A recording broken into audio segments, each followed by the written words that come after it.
I think it's funny when you add a little bit of money to a sport and you give some girls attention, what they can do with it. I think everyone should take a page out of our book and really put some more time and effort into women's everything.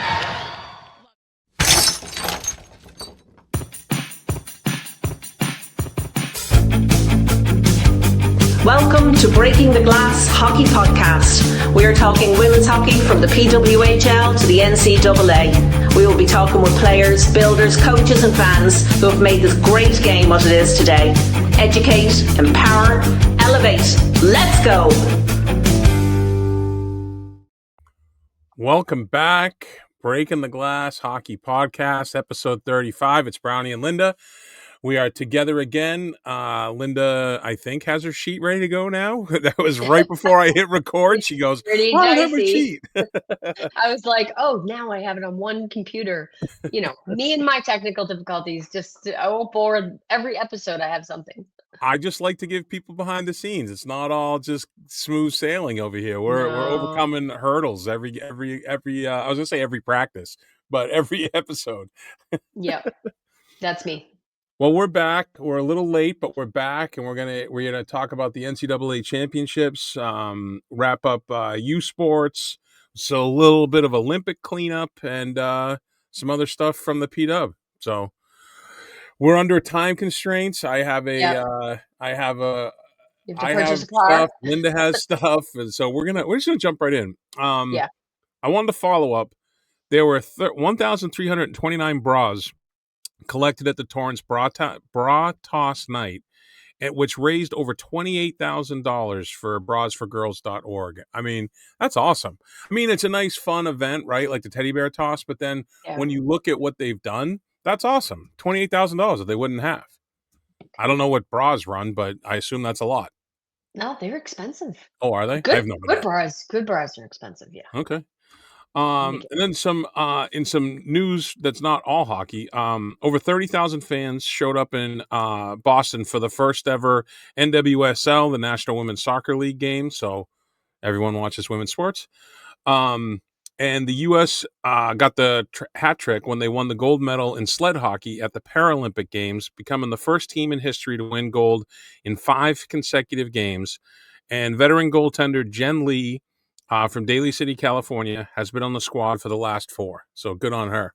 That's amazing. And good job of Boston. I mean, Both, right. All the different markets had great crowds for their opening weekend. And even I was listening to a podcast. It probably was like Welcome to the Party, which I'm obsessed with. They cover so much soccer. But even the ones in the markets, like where maybe they had 16,000 fans or 12,000 fans, it was still leveled up from what That's awesome.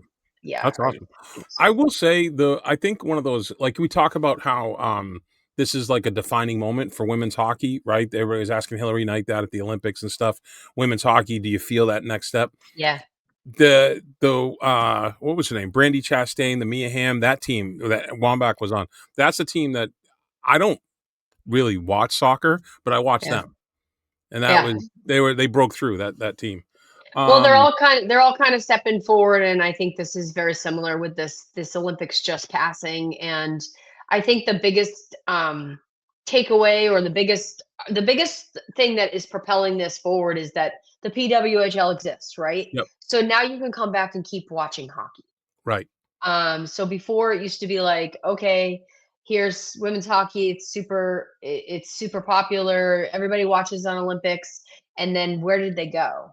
Right. In between, right? So now they have the place to come back and stay in the limelight. And man, they're on everything. I mean, they're on the podcasts and just television shows and articles, and it's so great to see.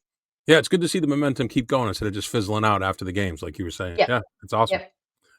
Speaking of more sports, the WNBA and the WNBA-PA have reached a verbal agreement on terms for a new collective bargaining agreement, with the average player salary jumping from $120,000 to $500,000.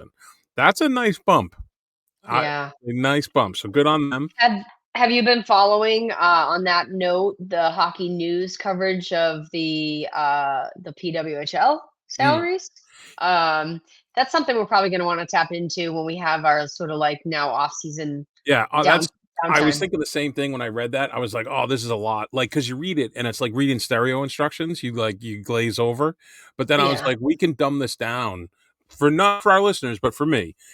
We can dumb this down over the summer and make it really digestible." I think that'd be interesting.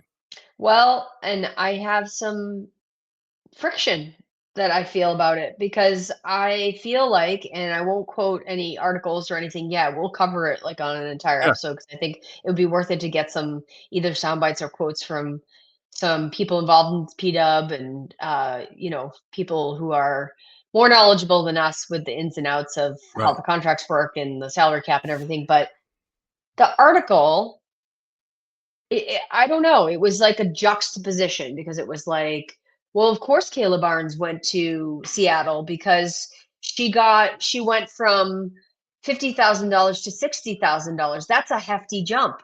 Like, don't use the word hefty. You're talking about $60,000. So right, they were talking about players going up from 50 to $60,000. Someone like Kayla Barnes. Like, it's not a hefty jump, and that's not enough money. right. So I there was a weird twist around it of reasons why they left, like reasons why players were willing to hop on to the Seattle and Vancouver expansions because they either got their salary matched or upgraded, but the numbers were depressing. So we'll cover it another time. I mean, we can get really into the whole league. I mean, there's a lot of things that are still kind of murky and still kind of like, which we can do a Yeah, deeper dive at that time. yeah. And then this last one, stick taps to ACHA or ACHA goalie. Don't Uh, say Acha. You don't have to sound out every single acronym, it's Brownie. not ACHA. Oh, I thought it was ACHA. No, just Uh, say freshman goalie Annika Olsen of Grand Canyon University, who made 88 saves on 92 shots on goal, which is a 957 save percentage, in a 4-0 loss to Liberty to set a new record. The last recorded game with more saves was in 2017 when Catherine Hamer made 81 saves for Michigan State. So wanted to give her some shine. That's no matter what level, that's an unbelievable amount of shots. yeah. I mean, that's a lot. We need a stick taps sound.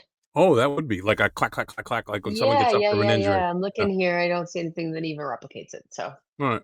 put it on the Um, list. do you want to do your U Sports? Because I have a few things here. Yeah, yeah, yeah. Sure. I put a few things in too. So for U Sports, the Montreal Carabins, that's as best I can do with my French little whip at the end Cabins, because Carabins, um, they were the number 8 seed which in is the awesome. tournament, and they ended up winning the U Sports Championship. It's called the Gold. They get the trophy plus they get gold medals. They beat Concordia. Obviously, any game they played was an upset earlier Right. in the tournament in the quarterfinals. They actually they beat UBC, who was the number 1 seed from the West. And then they beat UNB, which is University of New Brunswick, who was the eventual bronze game winner. And then they beat Concordia. They scored with 4.5 minutes left in the third period. Jade Picard, I think, was the goal scorer. And they held on to win it. I watched a little article or a little video on the team after the tournament, and their coach, Isabelle Leclerc, said, they played Concordia Stingers 8 times this year. Oh my So they god. have a four-team league in Montreal. So they're rivals, right? There's 4 teams in Quebec. And they had that advantage though of knowing their opponent. It's very similar to the US Canada like rivalry series or Right. pre-Olympic tours. And they felt like they were a good candidate to knock them off. Like, they just beat us 8, I think it was 10 times in a row. It might go back to the last season. But 8 times this year they beat them, and they were just they got the message. Not today. Today's the day we That's get to great. win, right? And it's Plus, just the you love timing it was right. seeing an 8 seed go because you know they had the hardest path to the championship as the 8 Yeah, seed. And to sure. overcome that, just that's one of the things that makes the way like the Stanley Cup playoffs or the NCAA tournament, it's the way it makes it good, you know? Yeah, yeah. So they gave out some awards, and I want to just give some props to that. So I'm gonna look over here at my screen to check that out. So Concordia's Jessimo Drapeau was Yep. the player of the year. She's a 5th year out of Concordia. No surprise there. I saw her play at Northeastern earlier Yep. in the year, and she was Yep. really good. The rookie of the year was Jada Wood out of Queens. Excuse me. The Student Athlete Community Service Award went to Beatrice Bilodeau out of Ottawa.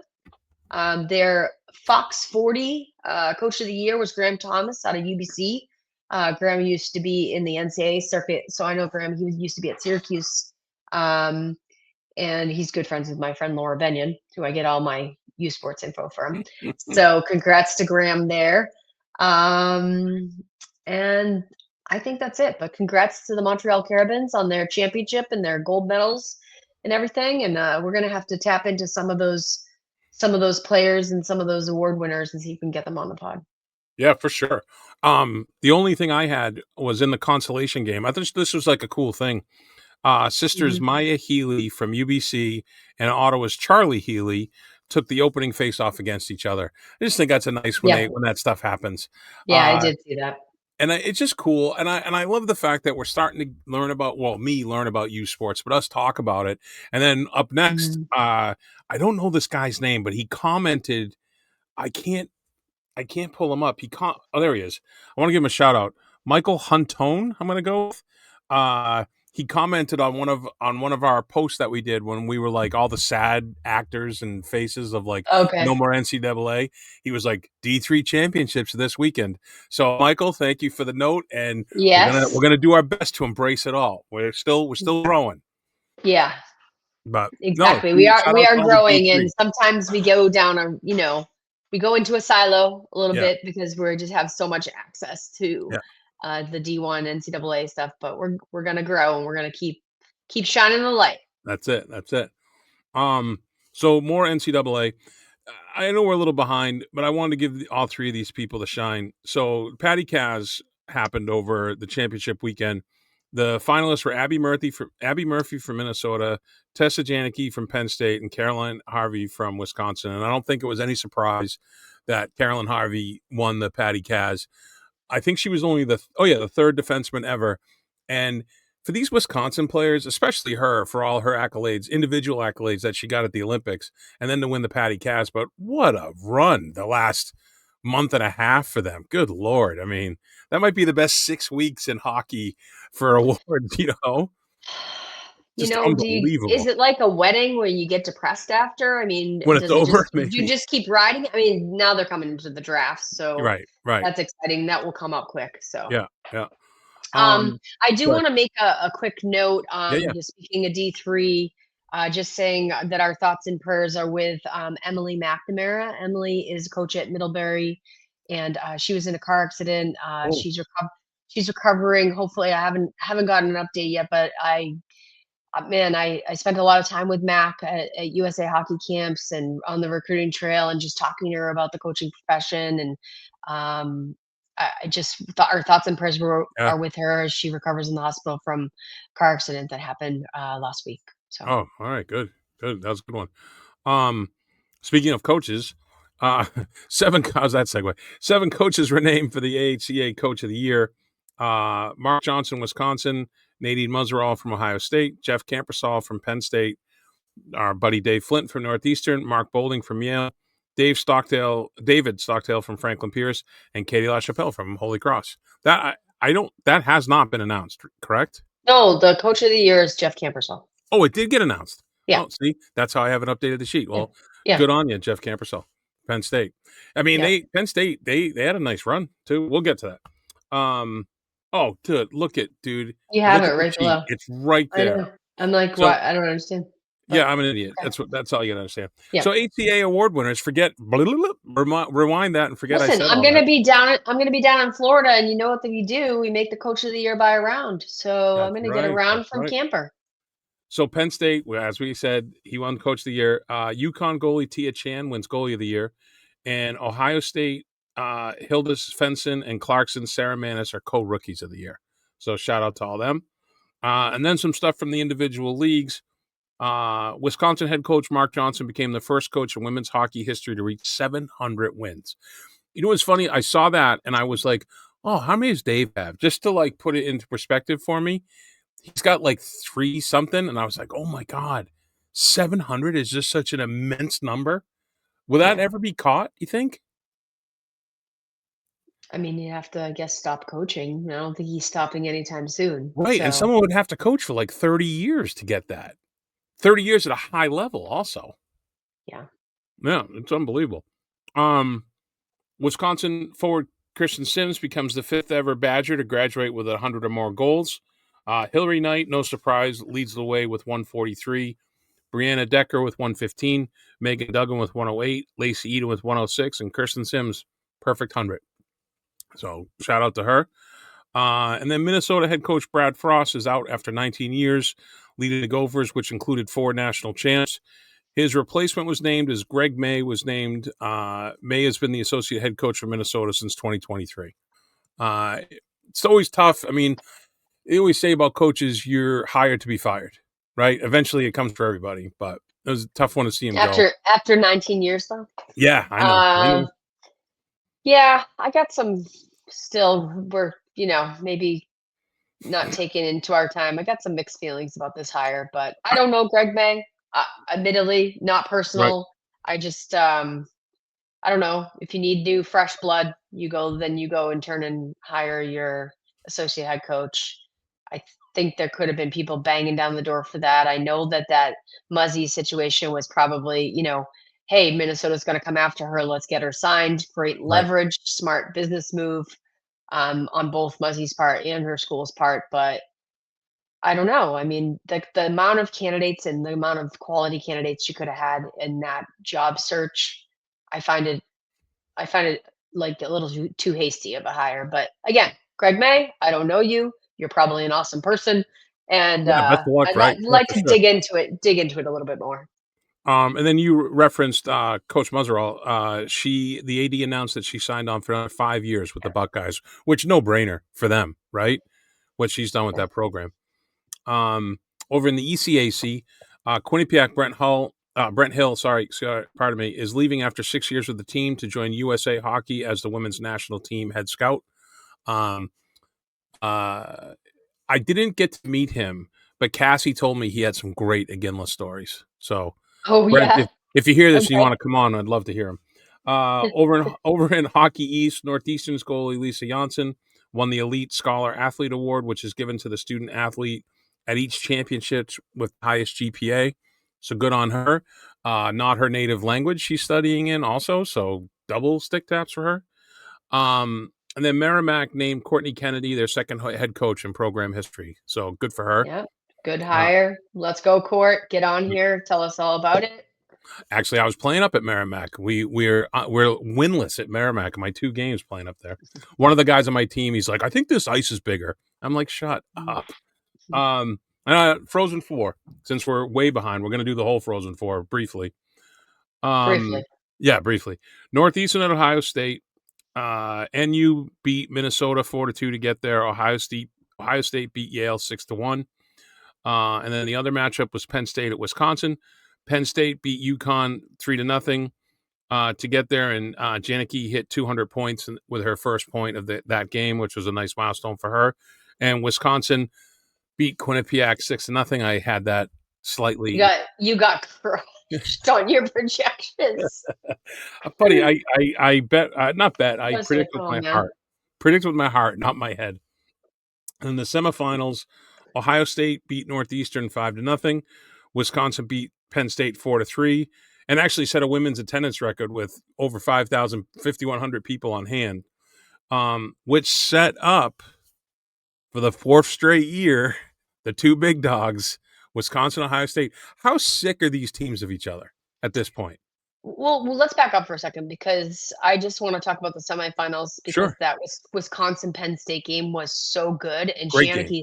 Janicki's goal was like we were. So I fortunately I was in Syracuse. I was trying to go to Yep. Boston for Saturday for a funeral, Mm-hmm. and I went over to Alyssa Kumi's house, who is Oh, Allison Kumi, Delaware head yep. coach's twin sister, and her parents were there. So I watched the first period of the Northeastern game at my in-laws in their empty house because they weren't there, and I was flying out of Syracuse. But yeah, I watched the first period Northeastern. I was like, I'm going to need company, Yes. so I grabbed my beers and went over to Alyssa's and ended up, and it was fun because obviously Allison is so tied to Penn State and they're tied to Penn State, and we were really, it was fun to be with a bunch of people. But man, Right. when she scored that goal, I jumped so high in the air out of my seat. What a beautiful goal. What a I just gamer she is. I yeah, mean, she's just every big moment, she does not shy away. I mean, I just know. what an absolute beauty she is out there. I know. Obviously, the Northeastern game was so disappointing, but Right.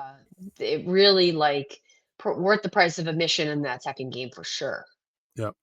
Oh, agreed 100%. And for those that don't know, Linda and I were doing there was a lot of frantic texting and trying to figure out like logistics, how we could meet and ride together if things had worked out. And I put off stuff on Monday, and Lori's like, "What are you doing?" I'm like, "What if I'm not here?" She's like, "Oh my God," rolling her eyes at me, and I'm like, "You never know, I'll be driving."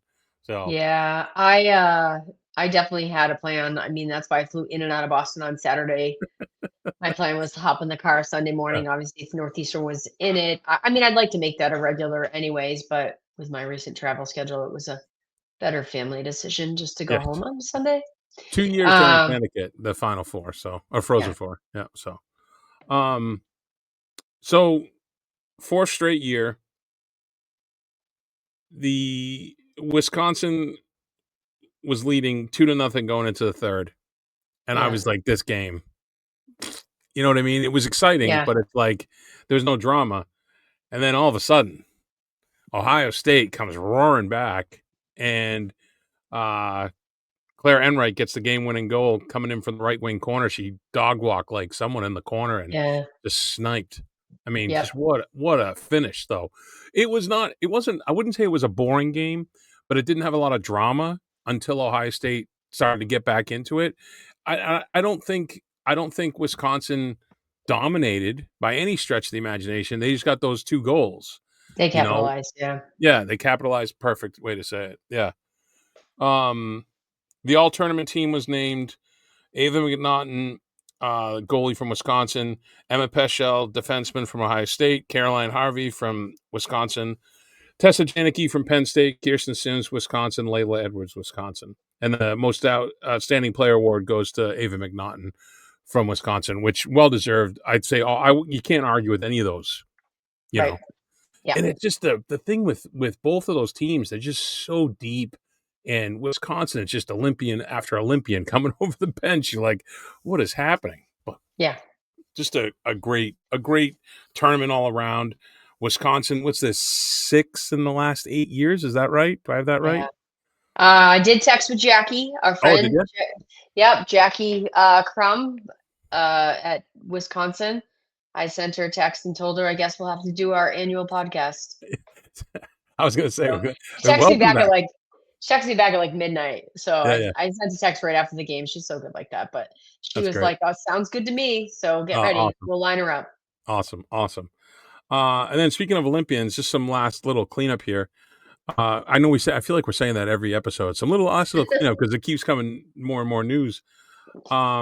Hillary Knight and Hannah Bilka brought their gold medals to the Oscars. And for when we interviewed Julie Chu, that was one of the questions we asked her. She went to the Oscars through her Yeah. agent. So I wonder if this was a similar thing. They were there also with Alyssa Liu and Madison Chalk for figure skating and Chloe Kim for snowboarding. So that it's just, I mean, you're injured, both of them. Yeah, go to the Oscars, right? I mean, how Yeah. cool is that? Um, and then more Hillary Knight, an interview with Megan Rapinoe on her A Touch More podcast. Hillary Knight was kind of non-committal about hanging him up. The most she said is, "We'll see about playing one more Olympics." I mean, I listened to that in podcast in its entirety. She's a competitor. Yeah, She's a competitor. So it's like that. How do I deprive, do I deprive myself of this if I can keep going, if I right. physically can? And I think she thinks she physically can. So it'll be interesting to see. I mean, you make your commitment to the PWHL, but it's different when you make a commitment into the next quad because that's the commitment for a quad, right? So everything that you do with USA Hockey there's a stepwise process year over year to get to the next Olympics. That's what they're doing it for. So we'll see. I think she'll at least be in the next World Championships. Hmm. Yeah, I think she's Oh, capable. I so think you she were made there. more of a commitment than that statement there. Like, Yeah, as she went on and talked about it more, that was the headline, right? Yeah. "It's possible." So you're more dialed into this and have more knowledge of this. So when you were talking about the quad, so if she plays in the World Juniors, does she then still have the option to be like, "No, I'm done," or are they kind of like counting on her at that point? How does that I work? think That dynamic? I think you level set your intentions, like, can I keep my game up for this many years? I mean, again, we have the PWHL, so it's not like she's trying to train on her own, Right. on the side and play men's hockey or, doing all these various things, whether that was the PWPA, the Players Association that was doing that before to try to create a training ground. So I think you just communicate with the USA Hockey, leadership when it comes to what the goals of the program are and what she's capable of. But I also don't think it's unheard of to sort of cut that cord in the process if it's not working or there's injuries. I mean, remember too, she's a pro. Right. So it's like, I have to make this commitment to Seattle and try to bring a championship here as well. Yeah. Um, so anyway, Oh, it's exciting. I mean, you don't want to. I mean, you want to see a player like of her stature, or any player really, go out on their own terms. You don't want to see them get injured or the game goes by them. But I mean, it'd be nice to see her go one more time, right? You I know what I mean, mean? yeah, I mean, USA Hockey has a history, not recently, but of cutting some pretty prominent players Mm, right before the Olympics. So hopefully that ship has sailed and they've learned their lesson. And if there is a conversation to be had, which I can't see, honestly, I can't see it with the elite level that these athletes and the access to things that church training and you know benefits that they have now. But hopefully that nothing like that would happen. okay.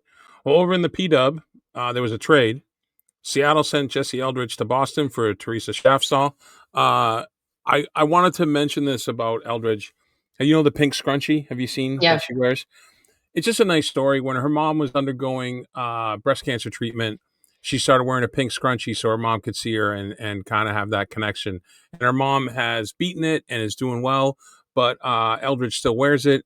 And we went to the game the last 2 games ago. We went and she was out there, and my wife asked me, she's like, "Oh, how come she has on?" And I got to tell her the story. It was just a nice, those little things are just nice. It means something to yeah. people. Um, Alina Mueller, our friend, became the first Fleet player to record 50 regular season points, and she had a bobblehead out the other night. Her bobblehead doesn't even look like her. I'm not Yeah. sure how you make bobbleheads look like people, but I have I no just idea. was like, I don't think so. Did you get one of those? No, we weren't Were at you at that that game. game? We were at the Oh, okay, game prior. I mean, we'll gotcha. get one because Riley was like, "I want an Alina bobblehead." I'm like, "We'll get you one." What was funny though, I saw the clip. Gwyneth Phillips had her bobblehead out too Yeah, for Ottawa, and Phillips, she's so self-deprecating when she was putting the stick in it in the bobblehead's hand. She goes, "Oh, look, the stick's not covering the 5 hole, just like me." Just perfect, funny yeah, kid. Um, Zoe Boyd, she's out for the year with a torn ACL. She announced it on her podcast, No Straight Answers.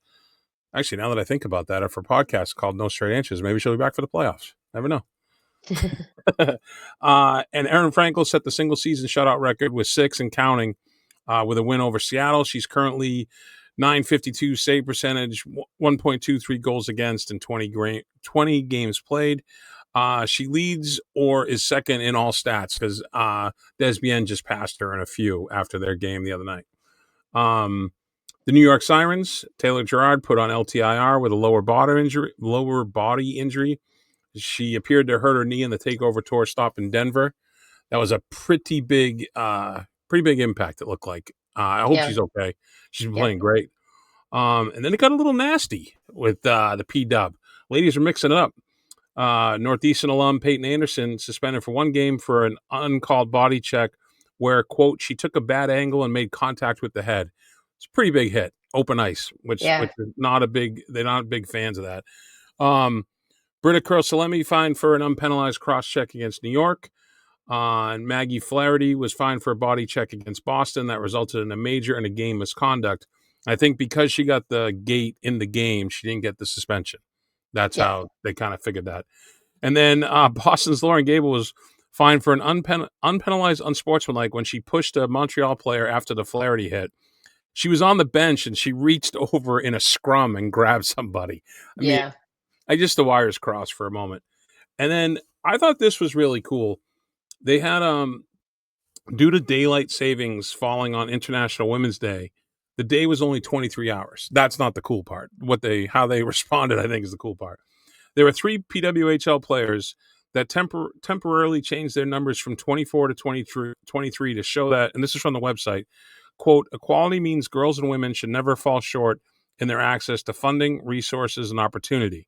The players that changed their numbers were Toronto's Natalie Spooner, Minnesota's Vanessa Upton, and New York Ann Tchaikovsky.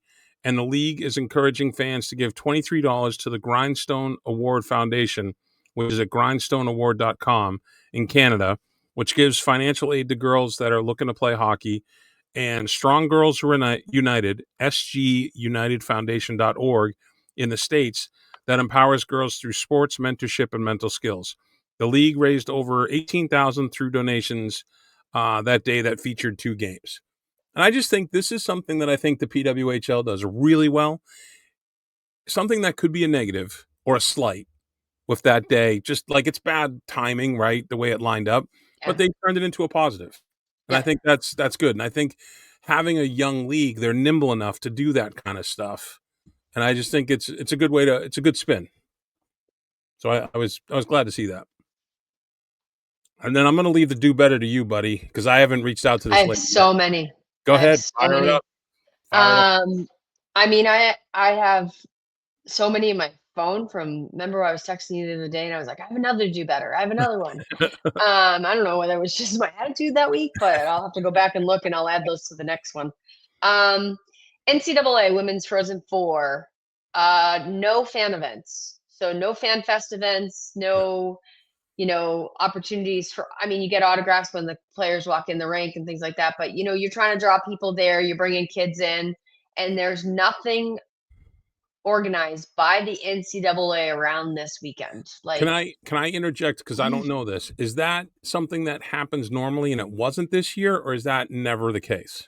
I don't remember it being the past couple of years, but it has been in the past. Okay. I know there's been a couple Frozen Fours where like Bauer hopped in and did a sponsored party, like for, let's say, NCAA alumni. That's obviously one of my passion projects, is to try to get more coaches and alumni back to this event that are either currently in the sport or have been or an alumni of, and make it special, make it an alumni gathering for all NCAA players. They've done things like that in the past, but it's always been tagged by some kind of sponsor. There was just nothing. There was nothing. Like, it wasn't like, come to the Frozen Four and on the Saturday. So the Patty Kaz Award used to be a closed invitation only, or you buy tickets for it, luncheon. It was kind of, now they opened it up and they make it open to the public, and it's just kind of, you go and it's first come, first serve seats beyond like the media and obviously the candidates, families or and whatever. then and the teams playing, I think, get seats as well. But people kind of pack it in there. So there is access to that, but there's nothing else. It's not like, hey, come do a clinic on Saturday. It wouldn't be with the players currently playing, but if you brought other players back, maybe there was local teams in that area that didn't even make it. Maybe there's a D3 school there. So it just seems like it's an afterthought. Like, hey, we put this event on, but it's just the games. And it doesn't do justice to the event itself in drawing families back that may not be tied to the teams. That's just my opinion. And then again, that makes sense. All alumni.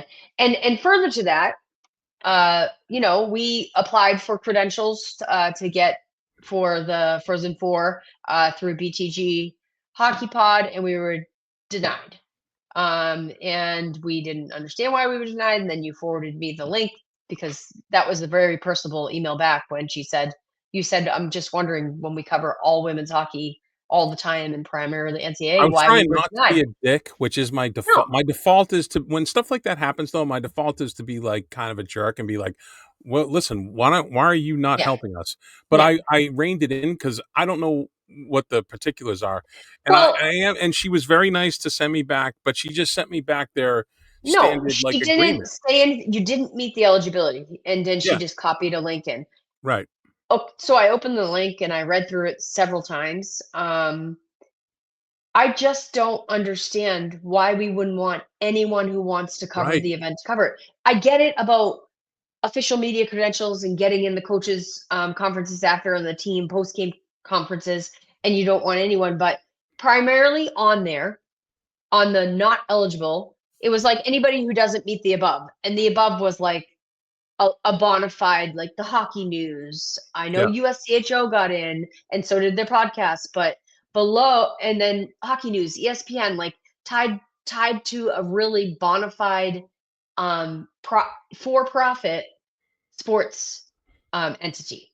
And then the people who didn't qualify for that was anybody that wasn't in that list above, any podcast, any influencer.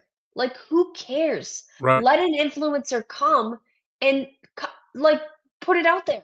right. Like this isn't the women's basketball March Madness or men's basketball March Madness where I don't know how many requests they get, but I just want I am looking into getting more of an explanation in this because I think it's silly to turn people away in this sport. Right, I agree. So, Yeah, and we weren't asking for, you know, a lot really. We just wanted to have the access. And, yeah. it's unfortunate, and that's not maybe not the first, but that's one of the few instances of gatekeeping that I've encountered. Um, and it's yeah, it's a shame. I mean, I don't know. It's a bummer, and I know it's not the schools, it's the NCAA, but again, get out of the dark ages, NCAA. It's not a one size fits all Yeah, for these kind of things, and what they sent us, I feel like, was a one size fits all explanation. And to to sort of disclude a women's hockey podcast of any kind, mm, or not just us, or like I said, influencers, people who are particularly interested who just want to put put that out there. It's short sighted. and I wonder. I don't know how many requests they had, but I would think they'd be able to look at it case by case and make the determination. Because when I applied, we got denied within an hour. It was like pretty quick, Interesting. and I I mean, was just like, when we did the bean pot, we they were pretty great yeah, they about were awesome at TD Garden. Yeah, if we said there was a few people Elevate 02 hmm, they wanted a media credential and they were willing to push out the ticket link to their hundreds of thousands of followers, yep, and they were like, do you think TD Garden was like, no problem, here's a yeah. credential, great, thanks for helping us, You know what's funny? so You talk about TD Garden. I sent them a thank you. It's my always do. It's because I'm still appreciate. Like I'm not jaded yet, I yeah, guess. So I'm always like, hey, thank you. I really appreciate it. It was a great night. Thanks again. Blah blah blah. One of them responded to me directly, like, "Hey, Adam, thank you for covering this. We can't wait to see you next year." I mean, yeah, it that's takes what I 2 mean. seconds, and the way I felt about the NCAA thing, when I got the immediate response, my initial knee-jerk reaction, which I didn't do, was to be like, "Hey, thanks. I'm glad you guys really reviewed this with your rapid answer." And I'm like, "No, no, no. I'm not gonna start. I'll be good." Yeah, I don't get it. I'm Yeah. gonna try to find the answer though, and I'm gonna actually email the woman directly and be like, "Hey, listen, now that the event's over, do you have a few minutes? Maybe we could hop on a call and you can tell me what I need to do to acquire these credentials for next year." yeah. See what she says. Go from there. Yeah. So, I'm gonna save that Pittsburgh thing. It's not pressing, and I know we're Okay. under a time constraint, so we're gonna keep Yes. this one tight. Tight. Um, so yeah, that's pretty much all we have. We do have a interview upcoming with a little Beanpot Flair, which was really cool. Yeah. We're gonna hopefully we'll get this out the end of this week, and then we'll release the interview the beginning of next, and then Linda will be joining in. We're gonna try to do one while you're in Florida. That's at the end of April though. I thought you were going next week. No, I'm going to Florida in April, last week of April. Oh, I thought Yeah, I first. could have a good revolving door on, like, just sit somewhere and talk to you and try to just like, "Oh, I see somebody in the Yeah, lobby. that'd be Come over cool. here." Yeah, Like, we could try it. I you always have try. good intentions, and then I don't know, I have a couple cocktails, and I'm like, "I can't do podcasts." Well, see, when you have the couple of cocktails, that's when we need you to get I know. on. Yeah. Unfiltered Linda. Well, thank you to everybody for tuning in. Sorry we were tardy with the championship wrap up, but we were just Yeah. lining up all our ducks for Jackie. That's why it was And I delayed. was really busy with my, bracket. Linda was busy with her bracket. I was busy dealing with truck issues, Yeah, and hey, it's yeah, all part of this big, wonderful globe of women's hockey that we try to cover. But thank yeah. you guys for listening. Heads up for the interviews, and yeah, we'll see you next time. Take care. I thought you hit him with a bye for now. No, bye for now today. All right. All right. Thank you.